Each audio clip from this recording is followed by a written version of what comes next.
And then I turned and I saw the most gorgeous human being I have ever seen.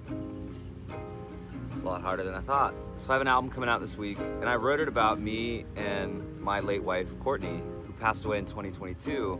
And I realized I've never really told a story about Courtney and I in any sort of detail. So I'm gonna give you a few stories about how we met. Now, there are two versions of the story. The one I'm gonna tell today is the romantic version that I remember, but there's another one that she used to always remind me of that I will tell at a later point. But for the purposes of this story, it was 2006. I was a junior in college and she was a freshman at the University of Virginia. And I was standing on the quad and I heard this voice calling my name. And then I turned and I saw the most gorgeous human being I have ever seen running up to me.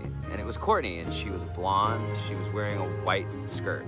That's what I remember. She ran up to me and she gave me this big hug out of nowhere. And she said, "I'm Courtney." I was very confused. I was like, who is this bombshell? And she said, "You know me through our mutual friend." And I said, "Oh yeah, I remember he had talked to me about her." And she was as he described. She literally was the prettiest person I'd ever seen. She and I got to talking for a second, and she had to run off, and she just said, "I will see you around." And I remember her saying those exact words. And I remember telling my friend, the mutual friend that I had met her, and he said, "Oh, it's awesome. Yeah, she and I are sort of dating." I was like, "That's all good for you, dude. That's amazing." And later on, when we were finally married, she always asked me, "Hey, why didn't you ask me out that day?" Or why didn't you want to hang out more? And I said, "Oh, because you were dating, our mutual friend."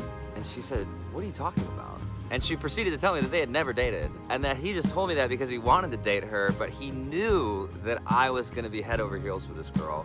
And he was right, I would have been, 100%. But I'll just never forget that day. That literally set my life into a totally different path that I am still going down today with this album.